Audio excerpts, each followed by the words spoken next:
This news is brought to you by Josco Jewellers. ഇനി സംശുദ്ധമായ സ്വർണം ചെറുപുഴയിൽ. സ്ത്രീ സുരക്ഷാ പദ്ധതി നിർത്തലാക്കുന്ന UDF സർക്കാർ നടപടിക്കെതിരെ CPIM പ്രതിഷേധ ധർണ സംഘടിപ്പിച്ചു. ചെറുപുഴയിൽ നടന്ന ധർണ CPIM Peringome area secretary P Sasidharan ഉദ്ഘാടനം ചെയ്തു. ഏരിയ കമ്മിറ്റി അംഗം KM ഷാജി ചടങ്ങിൽ അധ്യക്ഷത വഹിച്ചു. ലോക്കൽ സെക്രട്ടറി RK പത്മനാഭൻ, ജില്ലാ ജോയിന്റ് സെക്രട്ടറി PP സിദിൻ തുടങ്ങിയ നേതാക്കൾ സംസാരിച്ചു.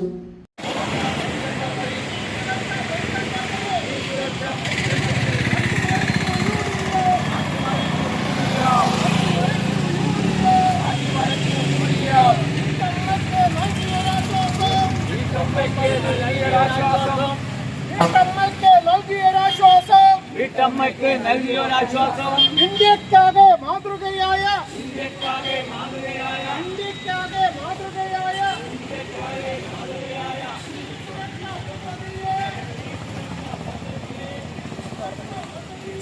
നേതൃത്വത്തിൽ UDFന്റെ ഗവൺമെന്റ് ഇപ്പോൾ വെട്ടി മാറ്റിയിട്ടുള്ള സ്ത്രീ സുരക്ഷാ പദ്ധതി പുനഃസ്ഥാപിക്കണമെന്നാവശ്യപ്പെട്ടുകൊണ്ട് ഇതുപോലുള്ള ചെറുതും വലുതുമായ പ്രകടനവും പൊതുവിശദീകരണവും നടക്കുകയാണ്. നമുക്കെല്ലാവർക്കും അറിയാം, കഴിഞ്ഞ 10 വർഷക്കാലം ഈ കേരളത്തിൽ ഇടതുപക്ഷ ജനാധിപത്യ മുന്നണിയുടെ ഭരണകാലത്ത് നടപ്പിലാക്കിയ വികസന പ്രവർത്തനങ്ങളും അതേപോലെ രൂപ തോതിൽ നൽകാൻ മുന്നോട്ടേക്ക് വന്നത്. അതേപോലെ തന്നെ തുടർന്ന് 16 ലക്ഷം ആളുകൾക്ക് കൂടി നൽകാൻ വേണ്ടി മുന്നോട്ട് വന്ന സന്ദർഭത്തിലാണ് ഇവിടെ തെരഞ്ഞെടുപ്പിന്റെ പ്രഖ്യാപനം ഉയർന്നു വന്നത്. തെരഞ്ഞെടുപ്പ് പ്രഖ്യാപനം വന്നപ്പോൾ പെരുമാറ്റച്ചട്ടത്തിന്റെ ഭാഗമായിട്ട് തുടർന്ന് അങ്ങോട്ടേക്ക് പെൻഷൻ നൽകാൻ വേണ്ടിയിട്ട് LDFന്റെ ഗവൺമെന്റിന് കഴിഞ്ഞില്ല. ഇതാണ് യാഥാർത്ഥ്യം. പക്ഷേ ആ തെരഞ്ഞെടുപ്പിൽ LDFന് ജയിക്കാൻ വേണ്ടി കഴിഞ്ഞില്ല. വലിയ ഭൂരിപക്ഷത്തോടെ തന്നെ UDFന്റെ ഗവൺമെന്റ് അധികാരത്തിൽ വന്നു. അധികാരത്തിൽ വന്ന ഗവൺമെന്റ് അധികാരത്തിന്റെ മത്തുപിടിച്ച സംസാരവും പ്രവൃത്തിയും ആരംഭിച്ചു. നമുക്കെല്ലാം അറിയാവുന്ന കാര്യമാണ്, ഈ കാലം അത്രയും അടുക്കളയിൽ കഴിഞ്ഞിരുന്ന 35 വയസ്സിനും 60 വയസ്സിനും ഇടയിൽ പ്രായമുള്ള മുഴുവൻ സ്ത്രീകളെയും പൊതുവിൽ അംഗീകരിക്കുന്നതിന്റെ ഭാഗമായിട്ടാണ് അവർക്ക് ഈ സുരക്ഷാ പദ്ധതി നടപ്പിലാക്കിയത്.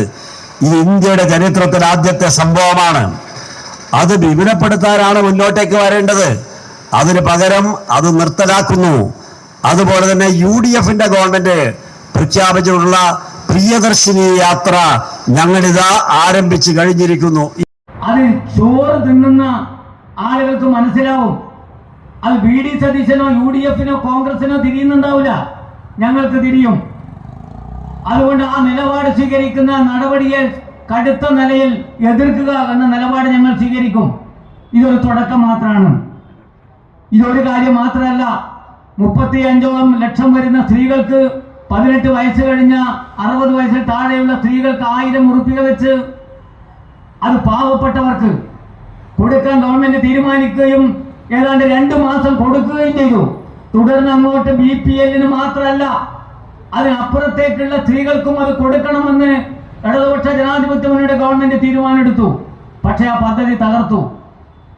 ആ പദ്ധതി തകർക്കുമ്പോൾ സ്ത്രീ സുരക്ഷാ പദ്ധതിയെ തകർക്കാൻ ഞങ്ങൾ അനുവദിക്കില്ല എന്ന് പറഞ്ഞുകൊണ്ടാണ് നമ്മൾ ഇന്ന് ഈ സമരം സംഘടിപ്പിച്ചിട്ടുള്ളത്. ക്ഷേമ പദ്ധതികളെയും തകർക്കുകയാണ്. അത് ക്ഷേമ പെൻഷൻ എന്നല്ല, സ്ത്രീ സുരക്ഷാ പെൻഷൻ എന്നല്ല, അതുപോലുള്ള ഇപ്പൊ പഞ്ചായത്തിന്റെ ഫണ്ട് വെട്ടിക്കുറക്കുകയാണ്. പഞ്ചായത്തിന്റെ ഫണ്ട് വെട്ടിക്കുറച്ചാൽ ജനങ്ങൾക്ക് ക്ഷേമ ആനുകൂല്യങ്ങൾ കൊടുക്കുന്ന ഫണ്ടാണ് കുറയുക. അപ്പൊ ക്ഷേമാനുകൂല്യങ്ങൾ, വൈദ്യുതി പവർ കട്ട് ആരെയാ ബാധിക്കുക? ഇങ്ങനെ ഓരോന്നെടുത്ത് പരിശോധിച്ചാലും 2 മാസം കൊണ്ട് നിങ്ങളുടെ ജീവിത പ്രയാസങ്ങൾ, ദുരിതങ്ങൾ അനുഭവിക്കുന്ന നിലയിലേക്ക് മാറുകയാണ്. അതുകൊണ്ട് ഇത്തരത്തിലുള്ള ഈ കേരള ഗവൺമെന്റിന്റെ കടുത്ത നിലപാടിനെതിരെ അതിശക്തിമത്തായ പ്രക്ഷോഭം ഈ സംസ്ഥാനത്തിനകത്ത് ഉയർത്തിക്കൊണ്ടുവരുന്നതിന് തയ്യാറാകേണ്ടി വരും. അതിന്റെ സൂചനയാണ് ഇന്ന് ഈ സമരം. അമ്മു, നിനക്ക് ഓർമ്മയുണ്ടോ നിന്റെ കുട്ടിക്കാലം?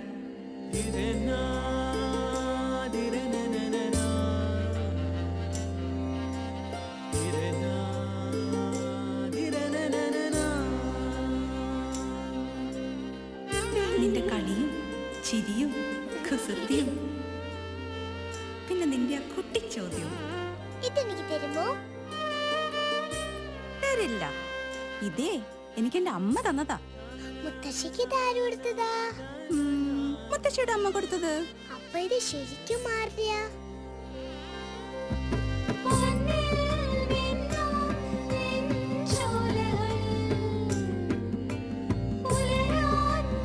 ഇതെനിക്ക് തരുവോ?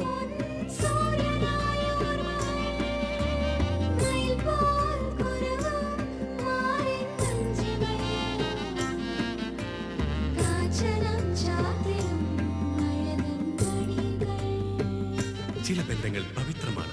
കണ്ണും നിറയും മനസ്സും നിറയും. സ്വന്തം ജോസ്കോ ജ്വല്ലേഴ്സ്. ഇനി സംശുദ്ധമായ സ്വർണം ചെറുപുഴയിൽ.